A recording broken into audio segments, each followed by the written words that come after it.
This is the Horse Radio Network.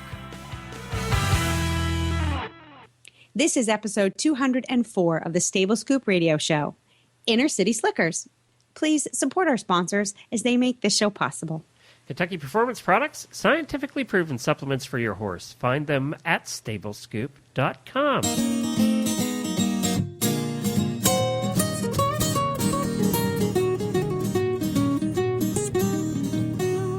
Welcome to the Stable Scoop, with weekly shows delivered right to you.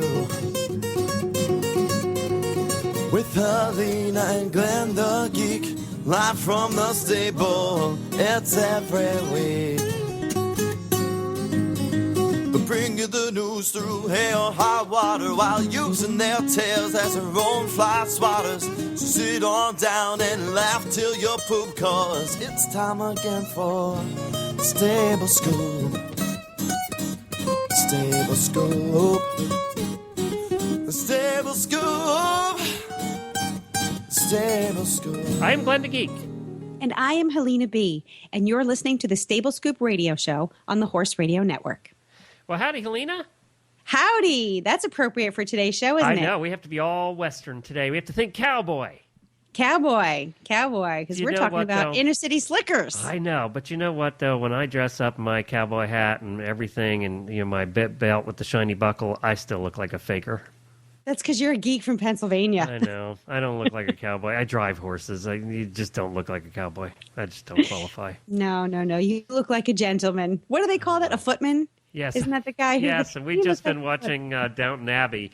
We just got caught up on Downton Abbey. I would have been one of the footmen. That's correct, yes. Yeah, I would love to live in that era. I mean, despite, like the plague and the cholera and all, all that stuff, I just like to dress up like that and sip tea all day. I know a lot of our listeners have watched Downton Abbey and absolutely love it, and we just got caught up on it. We hadn't watched it, and we spent one weekend watching season 1 on Netflix, and then on Hulu I found season 2, so we just spent this weekend watching season 2.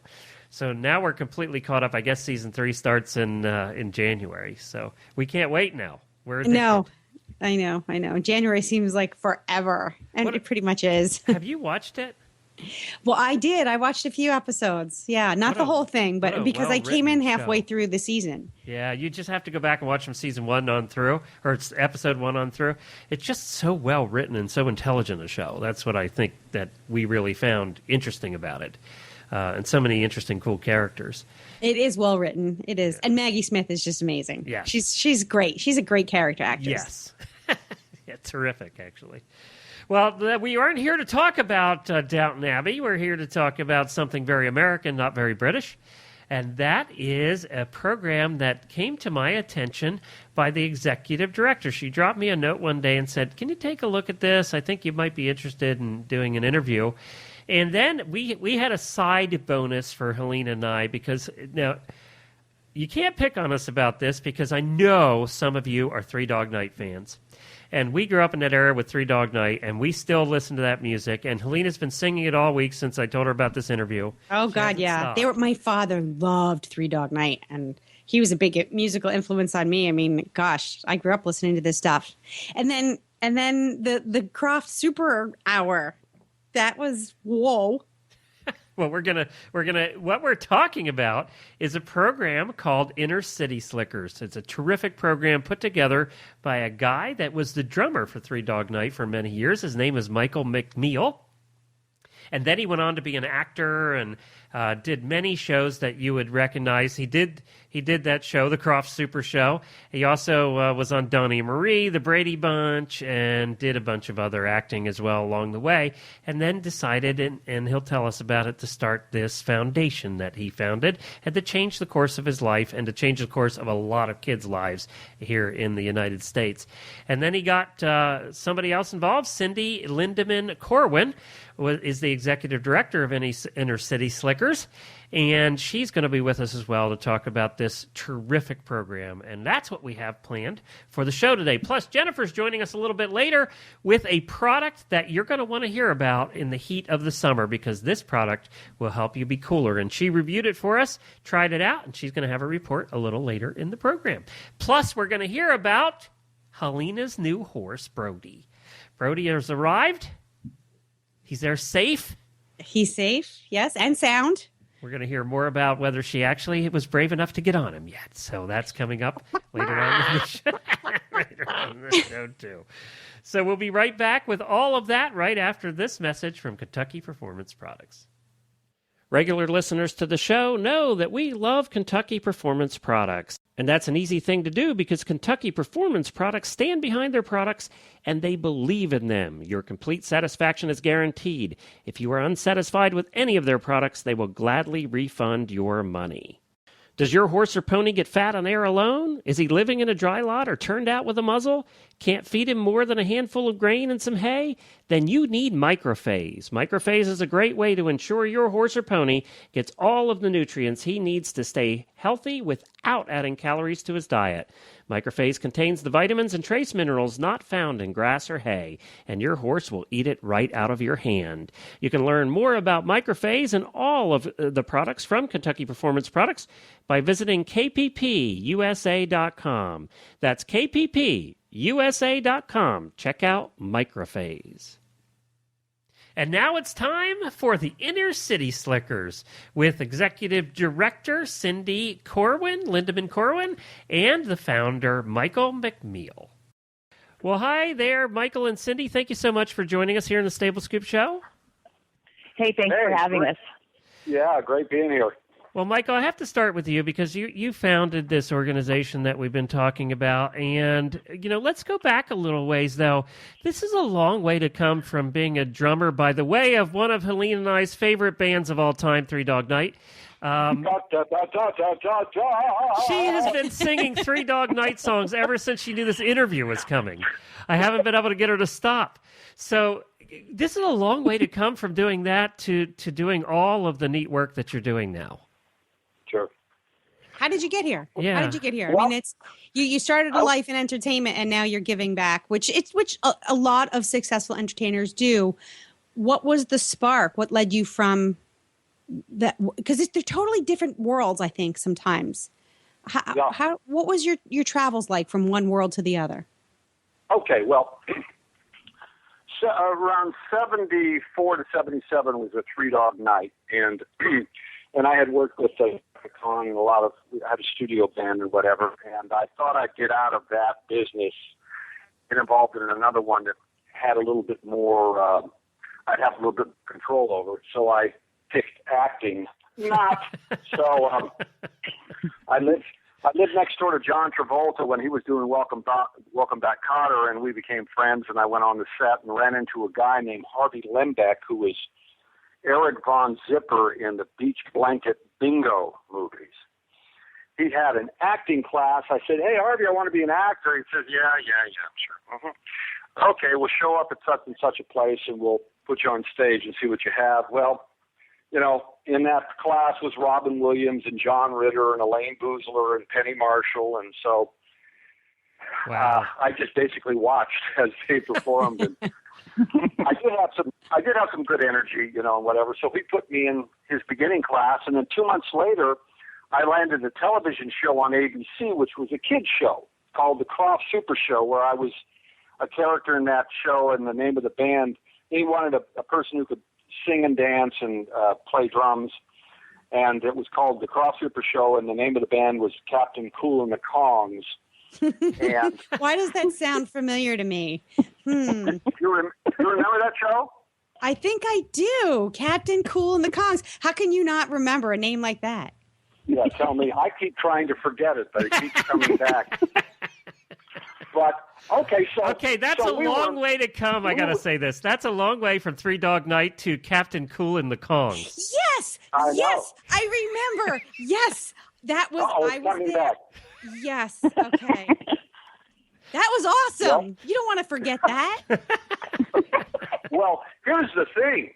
See, that really kind of put me in front of kids. I mean, we were in all the teen magazines. We were on the cover of Newsweek and all these things. And we started, catering to the young kids and going to hospitals and things. And that's kind of where my work with kids started in the late 70s. And I continued doing that and continued doing acting and what have you.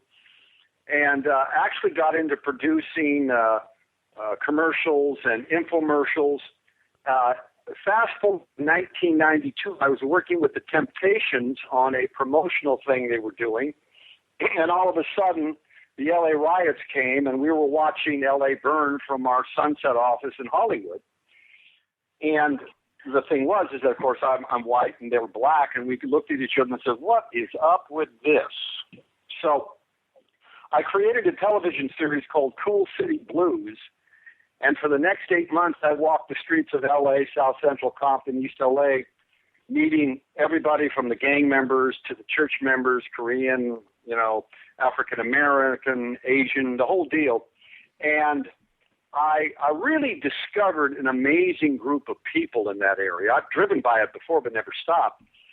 That didn't want a helping hand. They just wanted people to help nurture their children because of the economic situation that they were in. I mean, there was a liquor store. Good Lord, in a 4-mile radius, there were 700 liquor stores. Wow. Can you believe? Yeah. So I kind of put the show on the back burner and started the Awareness Foundation, which is the nonprofit that is the umbrella for inner city slickers, and started creating different programs that would help the people, right? Because I was connected with a lot of people, so we would go down there and we would do acupuncture and massage therapy. We would, help, since I was in the music business, help find new talent. I had this program called Crossing the Line where I take an artist from a Korean church and bring them over to an African American church and back and forth. And it really, people started loving this thing. But in 1994, I must have had slickers on my mind, city slickers, and I was shooting a commercial with kids and horses, and I thought, oh my gosh, what about, the play on words, inner city slickers? And called a bunch of people they thought it was a great idea, called Castle Rock Entertainment, contacted Billy Crystal and those folks to get them involved, and there was this kind of movement going. And $10,000 later, I rented a camp. I had 50 horses. We had 200 people there. And I saw with my own eyes how these inner city kids, these at-risk kids, responded to the Old West, responded to dealing with nature and horses and whatever. So that was kind of the jumping off point. Then we did them every year because we couldn't really afford to do them more often. 1998, my wife and I bought a ranch in Los Angeles, California, right outside. We started doing them every other weekend. We built an Old West town, and we started bringing horses and cowboys into the juvenile hall prisons. I was in every juvenile hall prison from Southern California all the way up to Northern California. And it just started catching, and that's kind of how it all began. Had you been involved with horses before when you were a kid or anything? When I was a kid, my sisters were involved with Little Britches, and my Aunt Mary, she had a string of rental horses, and we would ride. But see, my jumping off point, when I was 9, I got obsessed with a set of bongo drums that my dad had on his piano, and I would beat on them with shoes, spatulas, whatever. Every parent's nightmare. He took up the drums. Yes. They used to duct tape me. No, I'm just kidding. But, so my sisters went the horse route, and I went to, in the music thing. And then it's so funny, I went full circle and got back into horses again. And horses has really changed my life. And, the people that are involved with it and the connection one has and watching a horse heal a child. It's great. We used to rescue horses in California. We'd rescue the horses would rescue the kids, and then the kids would rescue us. It was this incredible circle of just divine intervention. That's the only way I can put it. It was a spiritual thing. It's always been a spiritual thing. And since we're all these spiritual beings, we all have this connection, and it's just a matter of surrendering to that connection and being healed and being willing to look at your stuff and letting go of it. And that's the wonders of the horse. I mean, we have the kids tell the horse their story. we have them sit on the horse. We do trust exercises with the horse. We have them lean down, and when they're laying around and they put their arms around the horse, I say, okay, now tell that horse your story. Tell them a secret. And the room just changes. The horse has changed, the language changed, the kids change. I could go on and on and on, but I won't. Well, it's funny because Glenn and I never know what the guest is going to do. Sometimes we have to coax people along and get the really good stuff out of them. And then there are times when we have folks like you who just have so much passion and joy for what they do that it just flows. And we forget that we're actually the hosts of the show. I'm just listening to you and going along with your journey here. And one of the things that comes up in my mind, the question that I wanted to get to you is, along the way, it sounds like it's so right that it is such divine intervention. Did it flow the way you just explained it? Or were there moments where you said, is this the right thing to do? Or, did the horses just sort of present themselves as this is the way it's going to work? Yes, this is the way we go.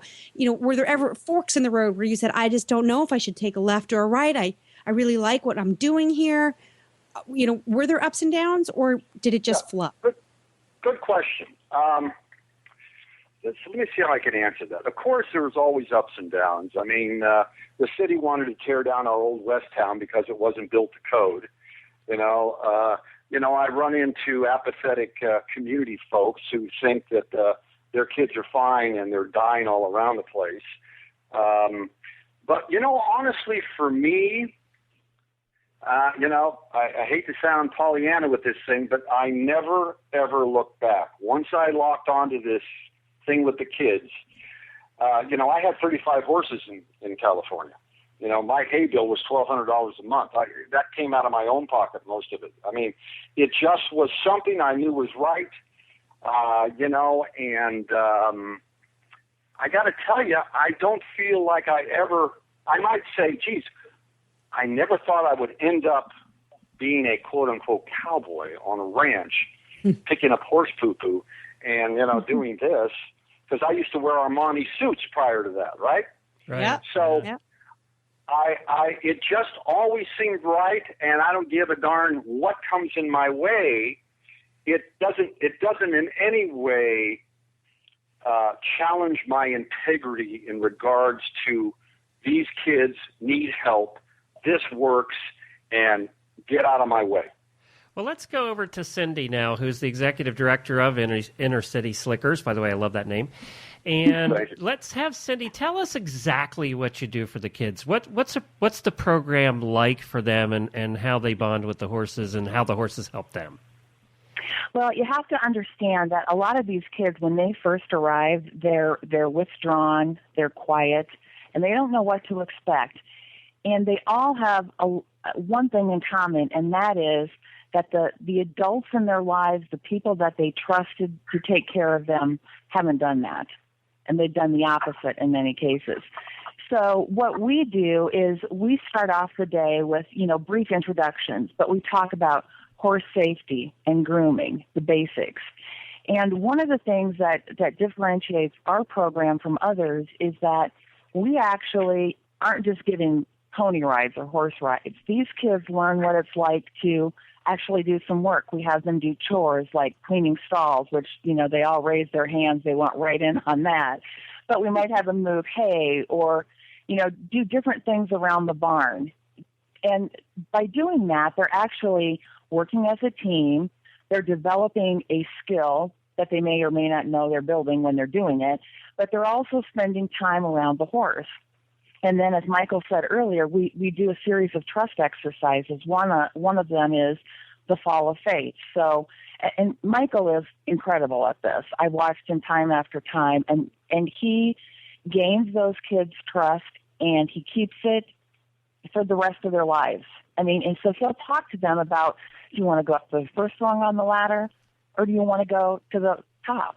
And whatever you decide is okay with you, but we're going to be here to catch you when you fall. And it's one of the most life-changing experiences just watching that part of it. So after we do that, and you can see in these kids' faces, they're starting to open up. there's a lot to be said for a group of strangers being there to catch you when you're falling backwards off a ladder. So then we have them get their horses out, and they do some more grooming, and then we have them get on the horse. And a lot of these kids, I would say 99% of them, have never seen a horse in person, a real live, living, breathing horse. So they're afraid. And then we ask that child to get on the horse bareback, and they are truly afraid. But again, Michael and the wranglers and the volunteers are just gently coaxing them to, take that leap of faith. They get on the horse, and we just walk them around. But then Michael does some really cool things. One of them is they put their arms out to the side and they close their eyes, and they feel how that horse is breathing. Now, how many of us could do that as horsemen and women? We don't do that, but that is truly a bonding experience with those kids. I think adults should do that too. And they lean down and put their arms around the horse. And you can see as we go through the day, the smiles just get bigger and brighter. They're interacting with us. They're talking to us. And then we do a lot of roping. The big thing for a lot of these kids is the mechanical bull. That was Michael's brainchild. This thing is hand-built. It's a barrel. It sits between four poles, and when no one's on it, I think it's like 15 feet high. So it's intimidating. And so there's a picture of it on your website, and it looks awesome. It is awesome to ride, but it's another challenging, kind of scary looking thing for these kids. But it's about overcoming their fears and helping them to do that. And so pretty much every kid we've ever had has gotten on that bull. I can't think of anyone that hasn't. And Michael will give them a gentle ride, or if they really want to go, he'll be a little more enthusiastic, I guess we'd say. And we end the day with riding in tack. And then after all is said and done, we sit around and talk. And we talk about the great things that we've seen as wranglers and volunteers. And the kids share how they feel, too. And I will tell you, I have never left one of these events without crying. And everybody's crying because it's so emotional. And, these kids know, we tell them up front, we're going to stay in touch with you. We're not here just for today. We're going to stay in touch with you via email, on your cell phone, however we can. And that is challenging. When we work with a lot of state agencies, they tend to really guard these kids' privacy, which is a good thing. But we have been able to stay in touch with a lot of the kids that we worked with and help them as they go through their lives in the foster care system, or, a lot of them are homeless. And we do our best to keep in touch with them also. But it's life-changing for the kids, but for the adults too. And, I've watched Michael, like I said, so many times, and it is an amazing thing to watch. He's just incredible. It's his life's work, but he's passionate, he's genuine, he's so authentic, he's a cowboy, and the kids get that. And they know that what he says, he's good for his word. His word is good. And that goes so far with him. Kids are very astute at detecting disingenuous people. They are. Mm-hmm. They know it, and they've been, I know up until the point probably when they reach you guys, they've been surrounded by that type of dishonesty. And so when they see the real thing, it's amazing how simple it is to reach them. So there's so much going on here, and in this one experience, they are, to me, the very first part of what you were saying I heard was that the kids are put to work, and they get involved. And what a sense of value, because I believe that everybody wants to grow up feeling useful, and that you are a valued member of the world. And you put a brush in a kid's hand or a pitchfork in a kid's hand, and poof, look what you just did. You just created a sense of worth for a child who previously had none. And then now you create these trust and then bonds. And so in this very small, and I mean limited in time, experience for them, you've just created a whole world of beauty and joy. And and reason to keep going. Exactly. And a lot of these kids have very little guidance in their life. They don't have anyone telling them that they can do something or that they're worth anything. And you're right, doing something simple like that is life-changing. You know, the whole day is life-changing because most of the time these kids just think they're doing exercises, they're having fun, but they're learning something in the process too. And that's the cool thing. You know, we're not in their face saying, climb to the top of a ladder and drop backwards, and these people will catch you. That's not what we do at all, you know. I mean, you have to actually see Michael in action. You know, he gently encourages them to do what they can do, and he assures them that we're going to be there. And I think that's a really common theme in this. We are going to be there. These kids need someone that they can trust. Michael, are cowboys still cool for the inner city kids? Are they still respected as far as inner city kids are concerned? Oh yeah. Oh yeah. And the thing is that I've had many, let's say, wardrobe changes in my life, and the cowboy is it, man. I go on airplanes. Everybody, it's just like, wow, and the kids, wow. Every time I go into a supermarket, some kids say, "Oh, it's a cowboy, it's a cowboy." So, you know, that's what's great about it. There is a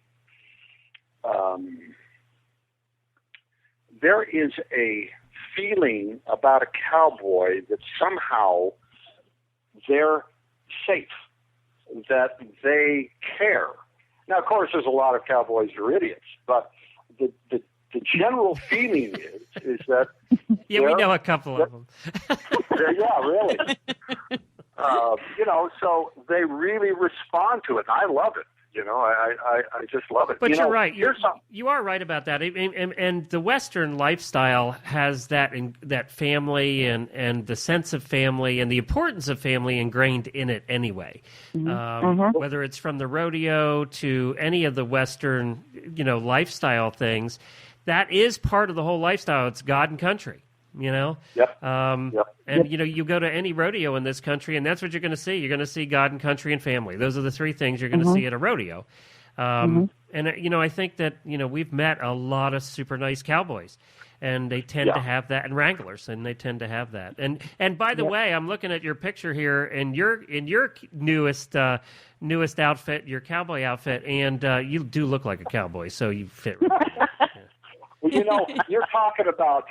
The world loves a cowboy. I was approached. I've been working on a reality show based on this program for 6 years, and finally I got a big nibble on it, and I've signed a production deal with a company in Britain called ITV. And the reason they latched onto it was because of all the problems they've been having with their teenagers over there. So hopefully, the first of the year, there's going to be a reality show. We're not going to call it Inner City Slickers. Right now, the working title is Cowboy Up. But it's going to be 3 families, dysfunctional families, going through our program and seeing how the horse heals the families. That's a neat. I wish you the best of luck with that for sure. Now, where can people find out more about the program? Cindy? They can visit our website at innercityslickers.com. We have several domain names, but they all end up at innercityslickers.com. We have a lot of videos on a internet site called Blip TV, and if you just type in Inner City Slickers TV, a lot of our video will come up. As we also have a great deal of video available on our YouTube channel. And that shows a lot about, you know, the program. It'll actually show the mechanical bull, the trust exercises. It'll give a lot more in-depth information, you know, on what we do, and you can actually see it happening. So, and then if you want to contact Michael and I, we've got brochures. We're working on a magazine right now. So there's a lot of things that we have available and will have available in the next couple of weeks. And is there a way people can help if they want to help out? You know what? Honestly, I'm looking for hands-on help. Yes, money is good, but hands-on help. You know what, I got to tell you, and I'm feeling a little bit emotional right now because we can't get the men to step up. The thing is that most of the people involved with this program are women. And I've time and time again have asked, men, where are you? Black cowboys, Mexican cowboys. We need strong men that can be role models for these kids who don't know what a man is. These young kids don't know what men are. They have some preconceived idea about this bull that you got to be this and tough and you kick somebody's butt and blah blah blah, and the women the young girls are used to their in these dysfunctional families that the husband beats up the wife. All goes on and on and on. They don't have a clue. So we're looking for hands-on. We're looking for men, of course, the women, but they come fairly easy. But the men, we need men, and so that's where I need help. I need men. I need strong men who are willing to take on this challenge of saving these kids. Because I got to tell you, I moved to Tennessee 7 years ago because I thought it was a safe place.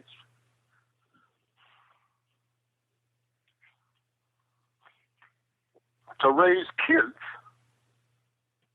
And the painkiller situation here, the pain pill epidemic, is taking so many kids in this area. And the people in this community don't get it. They do not get it. And it's worse here than in California. So people, wake up. I know you have your own life. I know you have your own challenges. But if we don't step out of our own comfort zone and do something,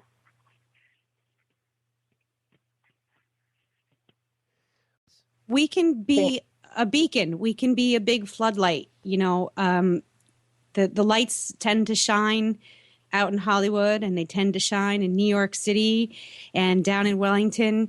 But there's not so much light in places like Tennessee in these painkiller junctions. So maybe through our efforts and our podcasts and our networking, we can get a big old spotlight on that problem and then put the call out like you just did. Put the call out for people to come, because I think that if people know they're needed, they'll come.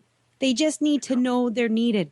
And the more we keep yelling, Michael, and calling for people, you just have to have faith that they're going to come. You just got to keep calling.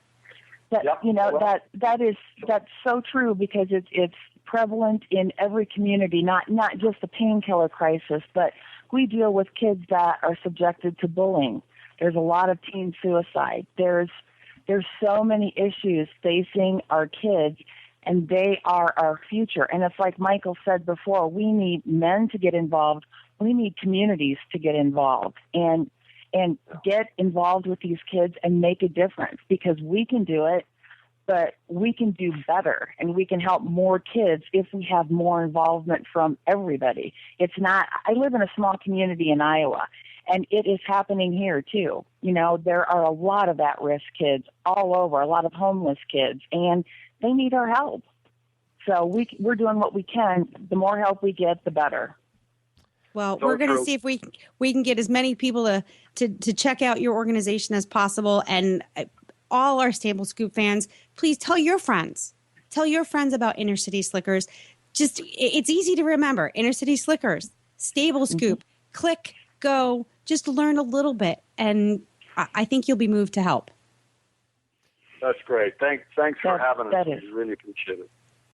Well, Glenn, we do a lot of interviews and we talk to a lot of nonprofit organizations and people on this show. And I think that I don't know what I think. I just think everybody needs to share this story. I think all of our listeners need to share this story. If you can't do anything to get out there and help, if you don't know any men or you don't have any money or you really have no idea how you could help this group, I'm going to tell you right now, all you need to do is share this link with somebody else, or share their link, or just say the word Inner City Slickers. Google it. And you'd actually be helping some kid get out of a really bad life. I'm going to also suggest that either we play this interview over there or have Alan and Tammy from the Western Radio Show interview them, because I think that that audience especially has a lot of men. Yeah. And they're cowboys, and they're living the Western way of life. And I hope that maybe through the Western Radio Show also we can help get the word out, because it's obvious that Michael is as passionate as they come about what he's doing. Absolutely. So, and he sees his success stories every day.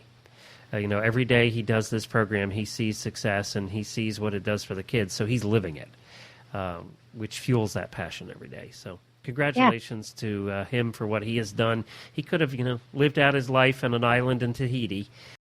So the Stable Scoop Radio Show is honored to be a vehicle for spreading their message. And, Glenn and I get goofy, but we have some serious topics on here, and it's hard to just, you have to take it seriously and say, this is really important work. And, our hands aren't really in there, but we can get our network in there.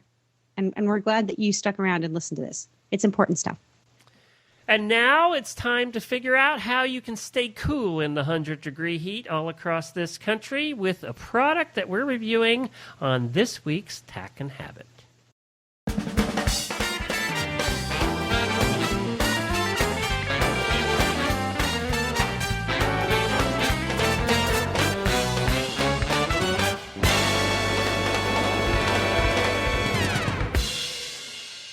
As I said, Jennifer is here with us to talk about the Tack and Habit product of the week, and she is here because she reviewed this when you actually tried it out. What did you give a try? I tested out the Extreme Air shirt made by Caspian Casuals. It's part of their Wellington collection. And so tell us about the shirt. What's it like?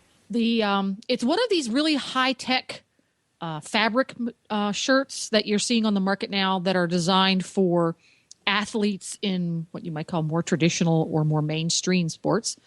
And the fabric it is made of is called ice fill fabric. And where it touches your skin, it feels cool, whether it's dry or wet or hot or cold. It just feels cool.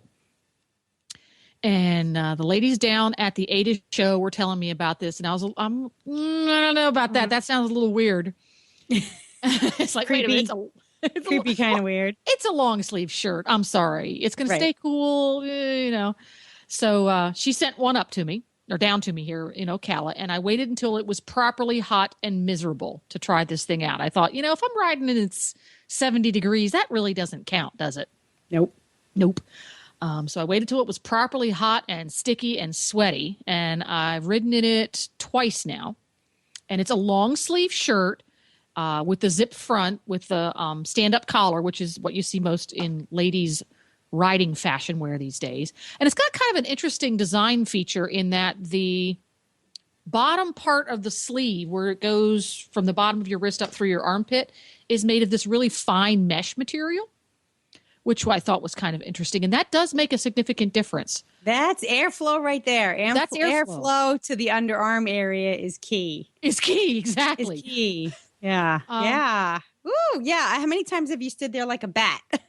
Well, and trying to flap your armpits. Yeah, and it kind of avoids that whole armpit stain thing a little bit too. Oh yeah, which was good.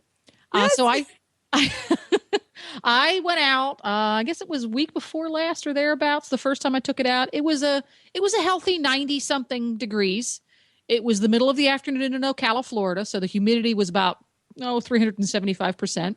Now, did you intentionally go out at this time of day to test the shirt? Because the Floridians don't ride at that time of day. Well, this Floridian does, because I do the morning show till 10:30 in the morning, and then I have all the wrap-up work to do. Wow, and believe it or not, the mosquitoes are not as bad in the middle of the day here as they are in the morning or night. So, yeah.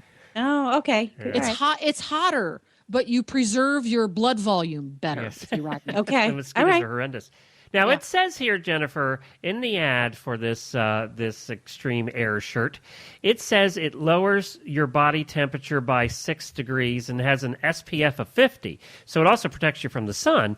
But did you feel cooler? Did you sweat? That was the funny part, is normally when you get sweaty, the cloth clings to you and you feel that sticky, sweaty, on your skin. And if you're moving along at a trot or a gallop, it kind of feels good because that sweat has been absorbed into the fabric and is now evaporating. Right. That same cooling sensation you get from air moving across a piece of sweaty clothing is there all the time. So as I sweated, I thought it worked even better. Huh. So you didn't feel like your shirt was wet? No. And, I sweated good. I sweated plenty. I was out for about a good hour and a half ride. We did a number of trot sets, so we, got good and sweaty, and the horse was all sopping wet and miserable. It was reasonably effective at keeping the mosquitoes from biting through. The material is thick enough that the vast majority of the mosquitoes, the needle was not long enough to get through the fabric. And, I thought the hotter it got, the more effective it was. I was very pleased with it. I took it back home and washed it immediately so I could wear it again the next day. Wow. There you go. go. Do they make a short sleeve version? They don't, which I find interesting. They do not make a short sleeve version. My guess is the reason that it would be is if it does everything you say it does, which apparently it does, you want a long sleeve version so your arms aren't the thing that's sweating. Right. So you actually, wait a minute. You went out in 90-degree weather in the Florida summer and did trot sets in a long sleeve shirt and were happy about it. It was a black long sleeved shirt. Holy crow. Yeah. And I'm telling you, as I rode and I got, you get sweaty and it's, how it drips down into your eyes from under your helmet, and you're squinting and you're getting salt in your eyes. It was more effective. I felt more comfortable as it got hotter. When it was cooler, when I was like wearing it in the house, it just felt like I was wearing a long sleeve shirt. Big deal. No effect at all. But the hotter my body temperature got, the more I said, oh, well, this is really comfortable. I don't feel like I'm wearing a sticky, sweaty shirt. I like the fit. They're designed to fit close because it has no effect unless it's actually touching your skin. Okay. And the zip front zips down far enough that the stand-up collar really opens comfortably because I can't stand a stand-up collar. Anything around your neck. Yeah. Yuck. So that was very comfortable there.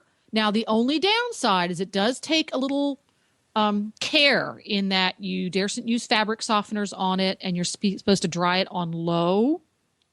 Now, this one has held up pretty well because I didn't tell Glenn this, and he just chucks it in the washing machine and washes it with everything else. And with the blue jeans and the bath towels. There was not a Post-it note on it. No, there was no Post-it note. And it's held up pretty well for that. It still works. It didn't shrink. It hasn't got pilled because it just gets chucked in with all the rest of the stuff. And we keep our dryer kind of on medium to low anyway. Mm-hmm. But when you say low, do they mean like a cool setting or a low speed? I think when they mean low setting on the dryer, it's a temperature issue. You can't. Low. You know how you can crank that bugger up when you're drying the bath towels? Yes. So it practically scorches them. Yes. Yeah. I think so. I don't pay that close attention. I just shove it in there and turn the knob and hit the button. I guess I should. It's because I don't own anything that's really, it's like, oh yeah, $5 Target t-shirts. Yeah. But then again, I'm just a little side note here. I went someplace last night for land conservation meeting, and I wore some shoes, and somebody was like, I love your shoes.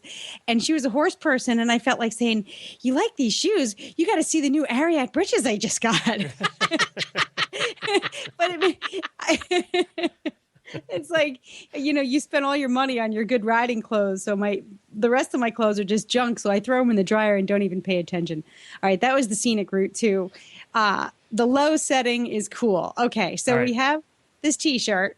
It's $59.95. So they're not cheap, but if it works, and in this summer of extreme heat everywhere, if you're looking to ride, then this might be an option for you. And as she said, it helps sort of keep the mosquitoes off because we've had horrendous problems with those.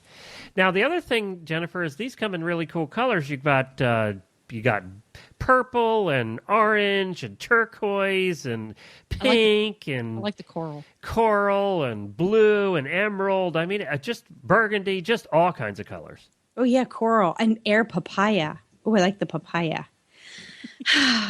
So, and these are available from what I've been able to see. I did a search for them this morning. If you just Google Extreme Air Shirt, you'll find a bunch of places come up with it. And they're all available around that $59 price range. So get your order in today. Jennifer, out of six flakes and a bale, what do you give it? I'm going to give this a 5 flake rating. Wow, that's good. Yes. That's good. So why don't you just hang out with us through the end of the show, because we have to hear about Helena's new horse, Brody. How did it work out? Did he get there? He got here.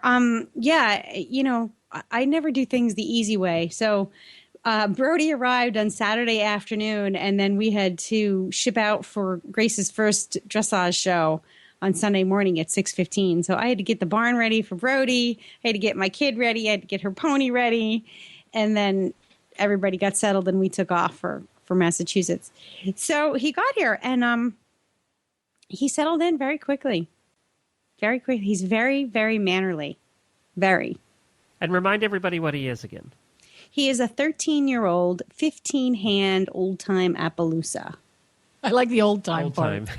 Well, because I Googled it, and he's appy. He's definitely an appy, but his body type doesn't fit any of the typical Appaloosa.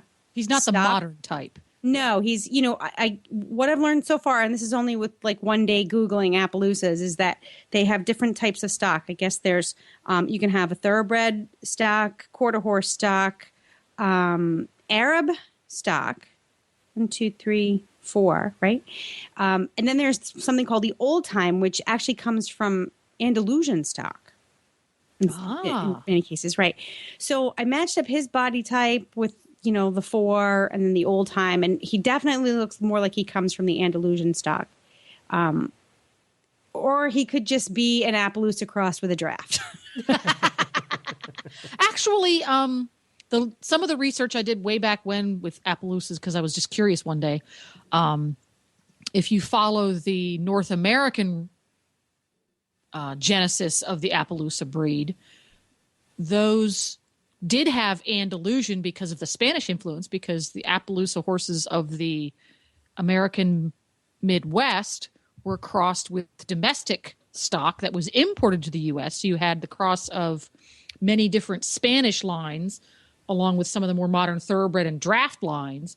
And Brody really does look like that, what you would call an old stock, the Appaloosas that were pre-industrial revolution kind of stock. They're a useful multi-purpose body type.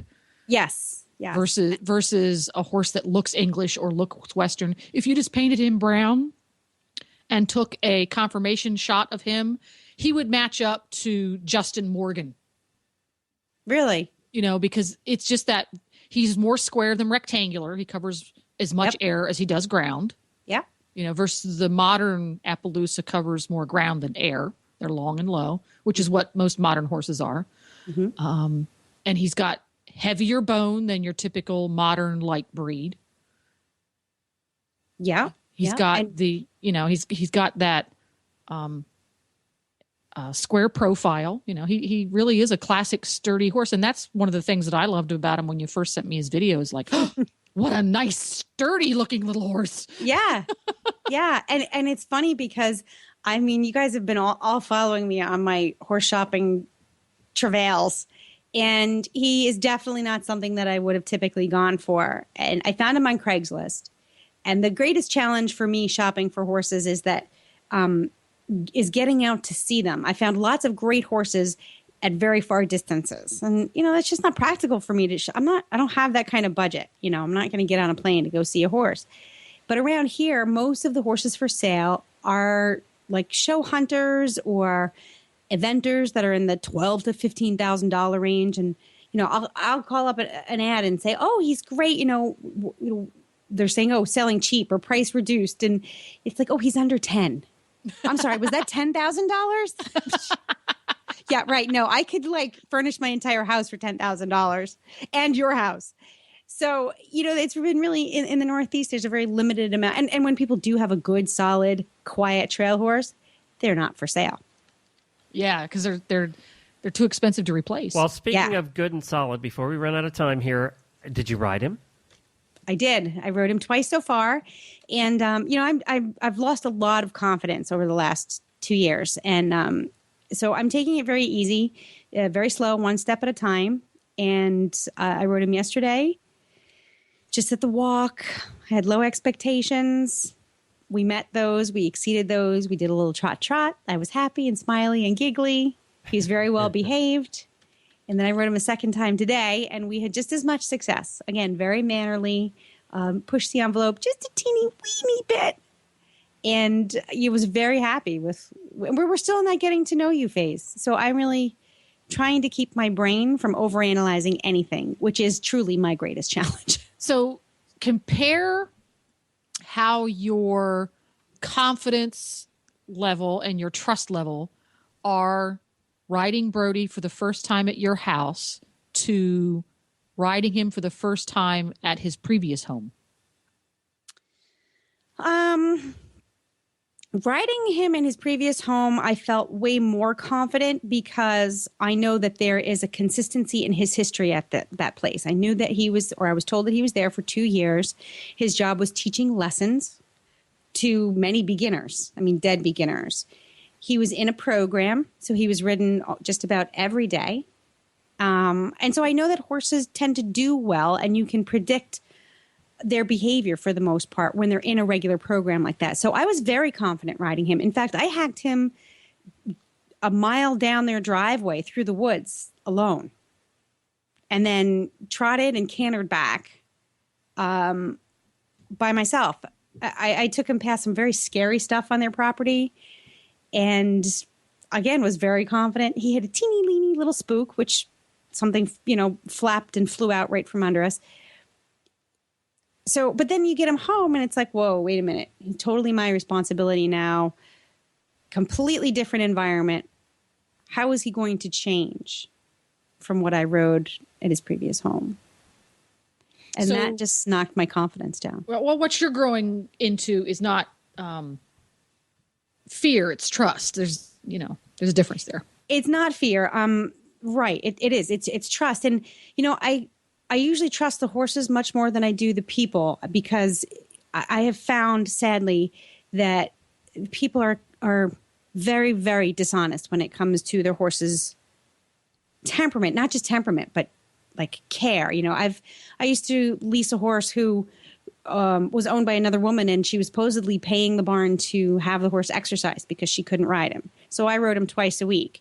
And I'm thinking, I get up there and the horse has been ridden regularly when he's been sitting in a stall for a week. And I get on him and hack him out alone. And, suddenly he's just explodes. And you get back to the barn and you find out that the horse has been sitting in his stall for a week. It's not even been exercised. So little things like that, I tend to distrust what people tell me. So I have to start a communication with the horse. I have to listen. I have to get past my nerves and say, is what I've been told about you true? But yet it's like, I don't even know this horse's language yet. Because even though there's the horse language and then, there's this generic horse language, there's the individual horse language as well. So I have to first tune into what he's saying and then listen and say, oh, okay, well, I trust you now. I get that. Am I making sense? It's all a bunch of psychobabble. We love it. It is a bunch of psychobabble, which is what I have to just let that go. My husband said to me, can't you just get on and ride? Yeah, try it. And I can, but he can say that because he hasn't been hospitalized twice. That does make a difference. And, even that, I know I can handle that, but I don't want to go through it again. I don't want to miss another year of riding because I misjudged something or I made a catastrophic error in judgment. So but I'm not going to let it go. I'm going to keep going. I'm just going to go in baby steps. Well, thank you, Jennifer, for joining us today. We really appreciate it. We have to run. We're at the end of the show. Glenn is so bored by this conversation. No, it's just we're plain running out of time. I'll call you, dear. I'll call you. So I guess we'll just have to talk about this every week, won't we, Glenn? I'm sure we'll be getting regular Brody updates as we go along. Well, the problem is that when Jennifer will pick my brain and she gets me thinking she asks me these really deep, meaningful questions. So I can't help but overanalyze it. she's really good that way. She gets into it. So maybe we should just not have Jennifer on. Or maybe we should have Jennifer and I talk about it, and you can go to Horse Tip Daily. There we go. Well, your sound is just going to crap here at the end of the show, so it's good we're wrapping up, and we're about to get a huge storm here in Florida, which we get every day at this time, by the way. Every day the weather alarms go off now. So thank you so much, everybody, for joining us. We really appreciate you being here. We'll be back again next week on the Stable Scoop Radio Show with more good stuff. And if you want to listen to any of the past episodes, all 204 of them, you can go back to stablescoop.com. And don't forget the other shows on the network. You can go to horseradionetwork.com. Thank you, Helena. Thank you, Glenn, and happy scooping.